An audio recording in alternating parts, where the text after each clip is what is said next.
जागेवर बसा.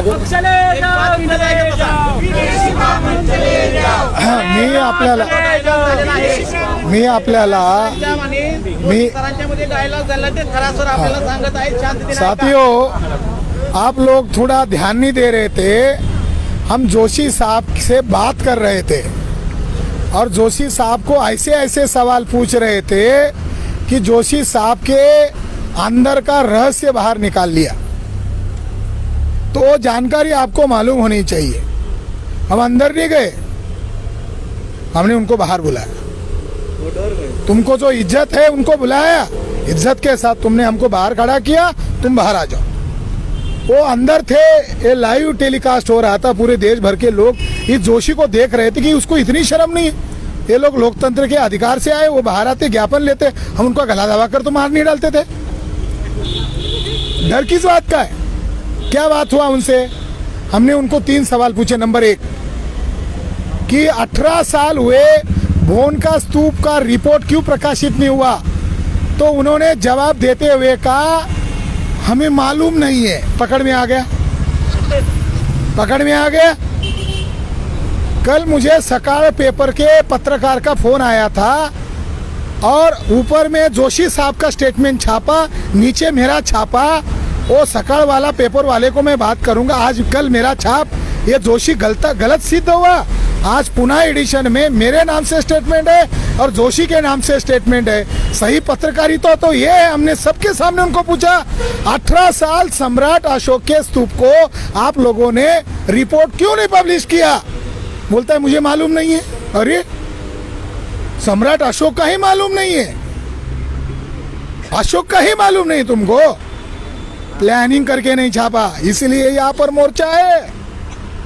एक दूसरा उनको पूछा उस स्तूप के अंदर जो तथागत भगवान बुद्ध की अस्थियां, जिसको कहते हैं पवित्र धातु, वो जो रखे थे वो आपने लाए, वो हमको हम देखना चाहते, वो लेकर आओ, हम बैठते. तो उन्होंने कहा वो किधर है मुझे मालूम नहीं. यानी जो चर्चा समाज में हो रही थी, इसका सबूत जोशी साहब के मुंह से निकला. तो ये जानकारी आप लोगों को देना बहुत जरूरी था. यानी तथागत भगवान गौतम बुद्ध का सम्राट अशोक ने जो 84,000 स्तूप बनाए, उसमें से जो बुल्ढाना जिले में भोन गांव में जो पवित्र धातु है वो आज गायब है. यानी हमें चुपचाप नहीं जाना है, इस बात का प्रचार करना है. ये हमारा निजी आंदोलन नहीं है. और हम जल्द ही वो डेक्कन कॉलेज के ऊपर एफआईआर दर्ज करने वाले, उसका रिकॉर्ड हमारे पास है. कोई कल्पना की बात नहीं है. सम्राट अशोक का स्तूप कहां पर गया? सम्राट अशोक के स्तूप के अवशेष कहां पर गए? हमें वो चाहिए, वो राष्ट्र को चाहिए.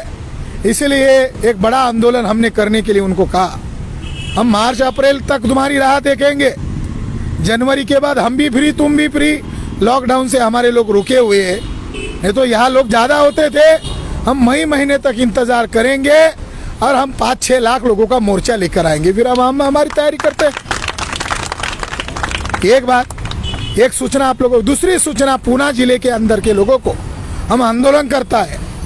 हम लोग हमारे महापुरुष के लिए लड़ाई लड़ रहे.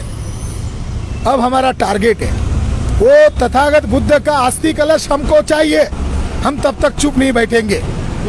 ओके, ये हमारा पहला ऑब्जेक्ट है. दूसरा ऑब्जेक्ट है देहू रोड में बाबा साहब अम्बेडकर के द्वारा 25 दिसंबर 1954 में ब्रह्म देश से उनको जो बुद्धा की मूर्ति मिली थी वो वहां पर स्थापित की. देहू रोड यानी तुकाराम महाराज का गांव. उस जगह पर, उस धम्म भूमि पर आरएसएस का आदमी, जिसकी ब्राह्मण औरत है, टेक्सास गायकवाड़, उसने कब्जा किया है. आज उस विहार को तोड़फोड़ दिया है. वो विहार कभी भी गिर सकता है और वो पवित्र जगह नष्ट हो सकती है. उस जगह को भी बचाने के लिए हम संकल्प लेकर यहाँ इकट्ठा हुए हैं. दूसरा एजेंडा ये. तीसरा एजेंडा जो पुणे जिले के अंतर्गत है वो ये है कि जुन्नर के उस पर ब्राह्मणों ने नियंत्रण करना शुरू कर दिया है और 7 नंबर की गुफा में उन्होंने अष्टविनायक मंदिर के नाम से रोज यज्ञ करते हैं. वो स्तूप है उसको विनायक घोषित कर दिया और सबसे ज्यादा गुफा वहां पर है. और वहीं पर शिवनेरी नामक गुफा में जीजाभाई ने अपने बेटे को जन्म दिया। हमें गर्व है, हमारी माँ ने हमारी बहुजन समाज के लोगों को प्रेरणा दिखाया। शिवनेरी में शिवाजी महाराज पैदा हुए, ये कितनी गर्व की बात है। इसलिए साथियों, जुन्नर केव्स को बचाना ये हमारी जिम्मेदारी है। तो इसके लिए चिंचवड़, पूना और पूना जिले के अंदर जितने गांव है, उन सभी गांवों में, सभी विहारों में, सभी जातियों में, सभी धर्म के लोगों के अंदर हमें विरासत बचाने का मुहिम और आंदोलन शुरू करना है। आज हमें यहाँ आने के बाद पता चला, मुझे अकेले को पता चलता तो कुछ नहीं होता। आज सबको पता चल गया कि तथागत भगवान बुद्ध का अस्थि कलश गायब है, और वो गायब करने वाली संस्था डेक्कन कॉलेज है। तो डेक्कन कॉलेज पर मोर्चा निकालना तो जायज है, और इसके लिए हम जल्द ही एफआईआर दर्ज करेंगे और इसके लिए बड़ा आंदोलन की तैयारी करेंगे। ये संदेश लेकर आप जाओ और इस संदेश पर अमल करो। यही बात कहकर मेरी बात को खत्म करता हूँ।